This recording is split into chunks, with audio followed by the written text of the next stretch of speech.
ये 10,000 रुपए आजकल किसी भी फैंसी होटल का बिल बन जाता है। बट वही अगर मैं आपको बताऊं, अगर आपने यही 10,000 रुपए लगाए होते किसी अच्छे इन्वेस्टमेंट में, तो फ्यूचर में उसकी वैल्यू होती 1 लाख से भी ज्यादा। हेलो दोस्तों, मैं हूं Upasana from the trading desk and welcome back to our channel. आज का वीडियो स्पेशली हम केटर कर रहे हैं उन लोगों के लिए जो फ्यूचर में एक अच्छा कॉर्पस बनाना चाहते हैं बट नॉलेज नहीं है कि अपने पैसे को किस तरीके से यूटिलाइज करें ताकि फ्यूचर में वो एक अच्छा कॉर्पस को क्रिएट कर सके। ये वीडियो स्पेशली उन लोगों के लिए है जो बिगनर्स हैं और सिर्फ अभी सेविंग्स पे ही फोकस करते हैं। सेविंग्स में आपका पैसा सिर्फ बचता है, बट वहीं अगर इन्फ्लेशन को कंसिडर करें, टाइम वैल्यू ऑफ मनी को कंसिडर करें, तो आपकी सेविंग्स कुछ साल के बाद कोई मैटर नहीं करती। तो उसका सोल्यूशन क्या है? सोल्यूशन है कि अपनी सेविंग्स को इन्वेस्टमेंट में कन्वर्ट कर दे, एक ऐसा रिटर्न पाए जो ना ही सिर्फ इन्फ्लेशन को बीट करे बट आपके लिए एक अच्छा कॉर्पस साबित हो सके।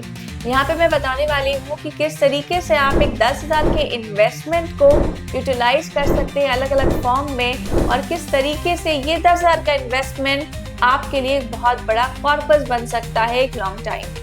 तो चलिए बताती हूँ 2025 के लिए 10,000 रुपए का आपका गेम प्लान। सबसे पहले उस 10,000 के 20% यानी कि 2,000 हम इन्वेस्ट करेंगे किसी इमरजेंसी या फिर लिक्विड फंड्स में। सबसे इम्पोर्टेंट है एक स्ट्रॉन्ग बेस बनाना, इसीलिए इमरजेंसी फंड या फिर लिक्विड फंड होना बहुत ज्यादा जरूरी है। ये इमरजेंसी फंड आपके लिए एक बफर लाइफ सेवर बनेगा। तो सबसे पहले फोकस करें इमरजेंसी फंड्स में पैसा लगाने के लिए। कुछ ऐसे इमरजेंसी फंड्स बता देती हूँ या लिक्विड फंड्स बता देती हूँ जिसमें आप पैसा लगा सकते हैं, राइट। जैसे कि निफ्टी 50 इंडेक्स फंड हो गया, इंडेक्स फंड होगा, ये एक अच्छा इमरजेंसी फंड है।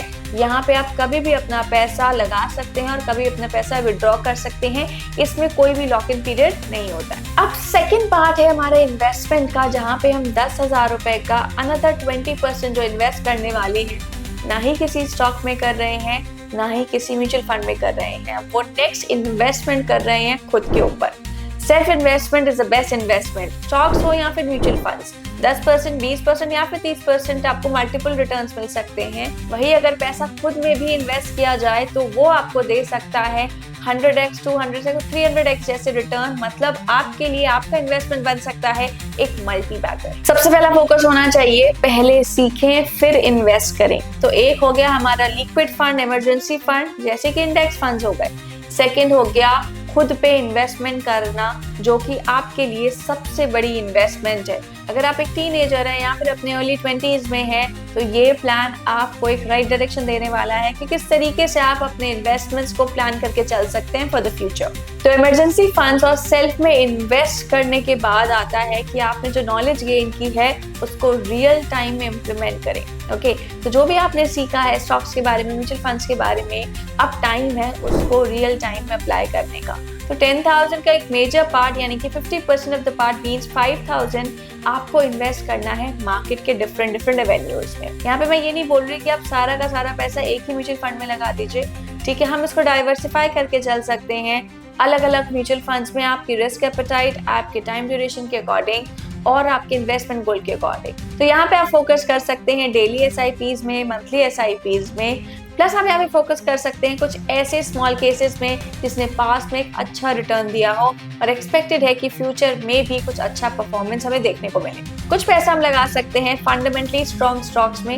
ये आपको हेल्प करेगा एक एज लेने में, क्योंकि यहाँ पे आपको पॉसिबिलिटी है कि एक अच्छा रिटर्न देखने को मिले। जहाँ यहाँ रिस्क फैक्टर है वहाँ पे आपको रिवॉर्ड भी अच्छा देखने को मिल सकता है। तो यहाँ पे हम स्टार्ट करेंगे स्मॉल इन्वेस्टमेंट से, बट स्टार्ट करेंगे with lots and lots of consistency रखेंगे तभी तो आगे जाके आपको मार्केट में एक अच्छा रिटर्न मिलने की पॉसिबिलिटी बनती है। अब जो रिमेनिंग 1,000 रुपीज है उसको आप यूज कर सकते हो ताकि आप स्टॉक मार्केट में सीखो। This is a learning and an earning process. 1,000 रुपए बहुत बड़ा अमाउंट नहीं है, बट ये आपको देने वाला है लाखों करोड़ों की नॉलेज, राइट। तो जो भी नॉलेज आपने अब तक एक्वायर की है उसका टाइम आ गया है रियल टाइम में इम्प्लीमेंट करने का। 1,000 रुपीज से भी अगर आप स्टार्ट करते हैं क्रिप्टोज में ट्रेड करने के लिए, तो आपको काफी अच्छा लर्निंग एक्सपीरियंस मिल सकता है, क्योंकि कुछ ऐसी चीजें हैं जो आपको कोई नहीं सिखा सकता। आपका एक्सपीरियंस, आपकी जर्नी आपको सिखा सकती है। 10,000 रुपए से आप मिलियनर तो नहीं बनोगे, बट आपके लिए 10,000 रुपए क्रिएट करेगा एक इन्वेस्टर माइंडसेट, और माइंडसेट चेंज ही आपके लिए गेम चेंजर बन सकता है। तो अभी हमें कमेंट से बताइए कि क्या आप रेडी हैं कि इन्वेस्टर माइंडसेट को क्रिएट करने में।